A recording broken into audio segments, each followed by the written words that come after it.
Assalamualaikum warahmatullahi wabarakatuh. Selamat pagi, salam sejahtera untuk kita semua. Yang saya hormati Ibu Nurfisya Septiana, Sarjana Keperawatan MSc, selaku dosen pengampu mata kuliah Komunikasi Dasar Keperawatan. Hari ini, Jumat 13 Desember, saya dan rekan-rekan saya akan mempresentasikan hasil menganalisa komunikasi dalam pelayanan kesehatan yang berjudul Kasus Sosok Perawat di Rumah Sakit Sri Ratu Medan yang menolak seorang ODGJ cek kesehatan. Perkenalkan, saya Aulia Afifa sebagai moderator, dan selanjutnya yaitu rekan saya. Ada Raftana Divaulia. Saya Humaira Mulidia. Saya Nuristawati Iskandar. Saya Ika Lestari. Saya Sevilla Ramadhani. Saya akan membacakan deskripsi kasus. Pada 9 Mei 2024, di Rumah Sakit Umum Sri Ratu Medan menjadi sorotan setelah sebuah video viral yang diunggah oleh TikToker Aleh. Dalam video tersebut, Aleh membawa pasien berinisial R untuk berobat. Namun, seorang perawat di rumah sakit tersebut yang berinisial M mempertanyakan siapa yang akan membayar biaya perawatan sebelum pasien ODGJ diterima. Akibat dari sikap seorang perawat tersebut yang ketus, menjadi pemicu perkelahian verbal dan Aleh bersama timnya akhirnya meninggalkan rumah sakit. Akibatnya, perawat M dipecat oleh manajemen rumah sakit karena pelanggaran etika komunikasi dan standar pelayanan. Meskipun sempat beredar rumor bahwa rumah sakit ditutup sementara, pihak rumah sakit membantahnya bahwa rumah sakit tetap buka dan berkomitmen untuk memperbaiki kualitas pelayanan serta menerima masukan dari masyarakat. Selanjutnya, saya akan menayangkan video di mana pasien ODGJ berinisial R dengan Aleh sedang berobat ke rumah sakit tersebut.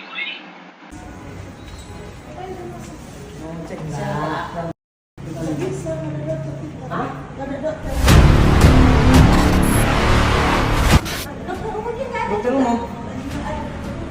Masa dia tiba-tiba ada pasien mendadak gitu? Makanya kita panggil dokter. Bisa dipanggil dulu. Bisa membayar. Bisa. Saya. Ya ampun, kakaknya aja. Oh, karena masalah. Tunggu dulu saya telepon dokternya. Ya. Dia bilang kalau nggak ready. Ya. Udah nggak apa-apa Kak. Ini siapa yang bayar gitu ya, Bu ya? Baik, langsung saja kita mulai presentasinya dari rekan saya yaitu Rafta Nadifa Aulia. Analisa hasil kasus di Rumah Sakit Sri Ratu Medan. Berdasarkan kasus di Rumah Sakit Sri Ratu Medan, terdapat beberapa pelanggaran yang dapat dianalisis menggunakan teori dari tinjauan pustaka di atas. Kasus ini melibatkan seorang perawat berinisial M yang dianggap tidak memberikan pelayanan sesuai dengan etika komunikasi dan standar pelayanan kesehatan. Tindakan ini meliputi pernyataan yang tidak sesuai konteks seperti yang ada di dalam percakapan antara Aleh dan perawat M, mengatakan siapa yang membayar sebelum memberikan pelayanan kesehatan kepada pasien ODGJ orang dengan gangguan jiwa. Hal ini memunculkan perdebatan dan kritik di media sosial yang pada akhirnya merusak citra rumah sakit. Yang selanjutnya ada pelanggaran prinsip komunikasi dalam pelayanan kesehatan. Komunikasi efektif adalah inti dari hubungan antara tenaga kesehatan dan pasien. Sebagaimana disebutkan, komunikasi yang baik meningkatkan kepuasan, kepatuhan, dan hasil kesehatan pasien. Prinsip-prinsip yang dikemukakan oleh Muhid dan Sioto 2018 seperti respect, empati, audible, clarity, dan humble menjadi pedoman dasar agar komunikasi menjadi efektif. Implementasi prinsip ini sangat penting di rumah sakit seperti dalam kasus Rumah Sakit Sri Ratu Medan. Seorang perawat M tidak menunjukkan sikap hormat terutama dalam menghadapi pasien dengan kondisi medis atau gangguan psikologis yang kompleks. Selain itu, kurangnya sikap simpati yang berkaitan dengan perawat M karena terlihat dari sikapnya yang tidak mendukung pasien secara emosional. Perawat M juga tidak menunjukkan sikap ramah karena berbicara kurang sopan sehingga tidak menunjukkan prosedur komunikasi perawatan. Baik, selanjutnya di sini ada pentingnya komunikasi terapeutik. Dalam kasus ini, perawat M gagal menerapkan pendekatan terapeutik dengan menunjukkan sikap yang tidak mendukung, terutama kepada pasien yang memerlukan perhatian lebih kepada ODGJ atau orang dengan gangguan jiwa. Nah, hal ini tuh bertentangan dengan fungsi komunikasi terapeutik, yaitu meningkatkan rasa hormat terhadap diri sendiri dan mempercepat proses penyembuhan pasien. Di Rumah Sakit Sri Ratu Medan, penerapan komunikasi ini dapat meningkatkan kemandirian pasien ODGJ atau orang dengan gangguan jiwa melalui penguatan identitas diri, kemampuan interpersonal, dan kesejahteraan emosional. Selanjutnya akan dijelaskan oleh rekan saya, Rizka. Lalu ada hambatan komunikasi dalam pelayanan kesehatan. Tindakan perawat M ini yang bersikap ketus dapat disebabkan oleh adanya prasangka atau kurangnya pemahaman terhadap hak-hak pasien yang mengalami gangguan kesehatan mentalnya. Hambatan semantik juga terdapat dalam komunikasi antara perawat M dan pihak pasien tidak berlangsung efektif. Next slide. Lalu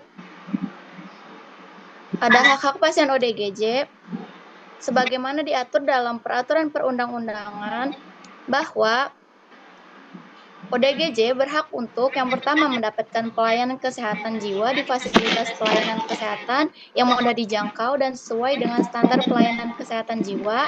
Yang kedua, mendapatkan jaminan atas ketersediaan obat termasuk obat psikofarmaka sesuai dengan indikasi medis. Yang ketiga, memberikan persetujuan atas tindakan medis yang dilakukan terhadapnya, kecuali yang mengalami gangguan jiwa berat yang dianggap tidak cakap dalam membuat keputusan dan tidak memiliki pendamping serta dalam keadaan kedaruratan. Yang keempat, memperoleh informasi yang jujur dan lengkap tentang data kesehatan jiwanya, termasuk tindakan dan pengobatan yang telah maupun yang akan diterimanya dari tenaga medis dan tenaga kesehatan dengan kompetensi di bidang kesehatan jiwa.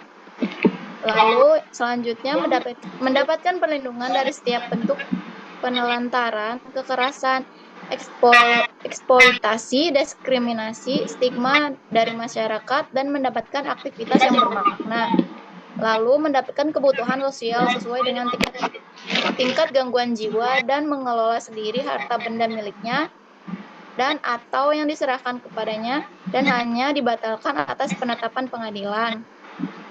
Dari kasus ini, sikap diskriminatif yang diperlihatkan perawat M telah melanggar prinsip pelayanan kesehatan yang manusiawi. Sikap tersebut juga bertentangan dengan kode etik keperawatan di mana seorang perawat wajib menjaga harkat dan martabat manusia tanpa membeda-bedakan kondisi fisik ataupun mental pasien.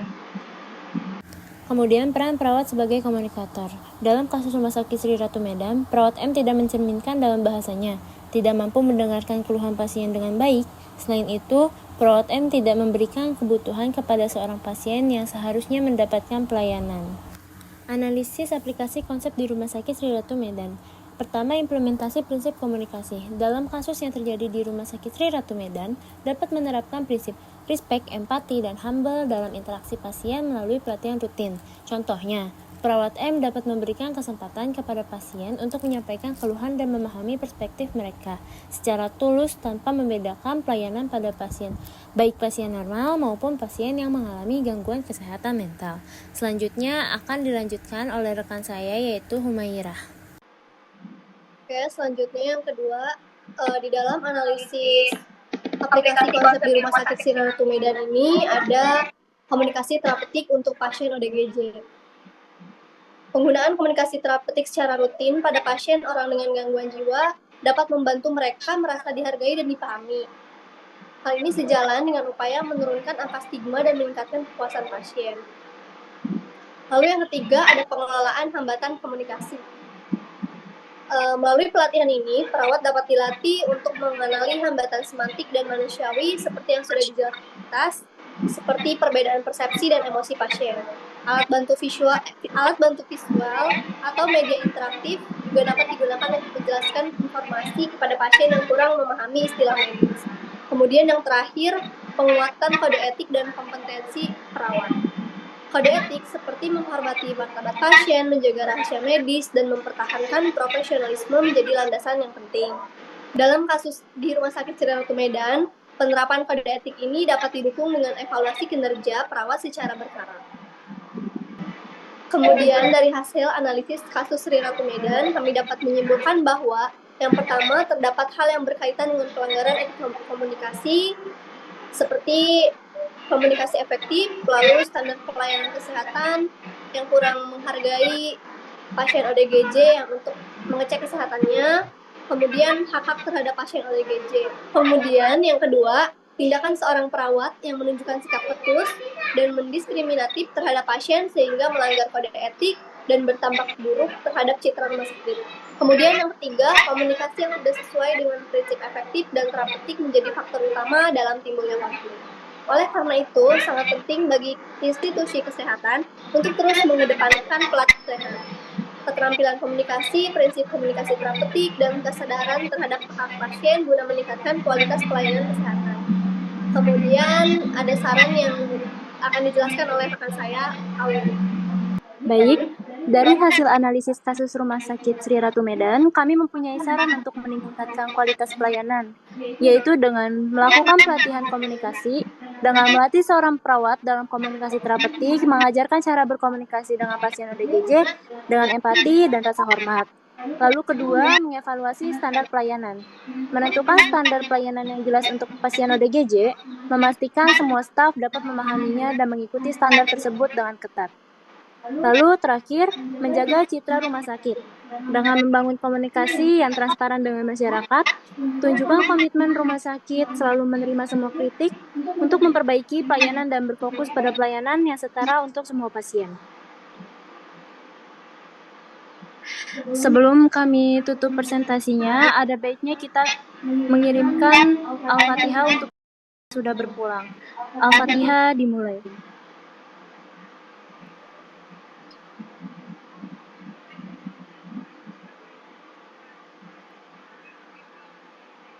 Selesai. Mungkin sekian presentasi yang dapat kami sampaikan. Apabila ada kesalahan dalam penyampaian, mohon dimaafkan. Terima kasih. Wassalamualaikum warahmatullahi wabarakatuh.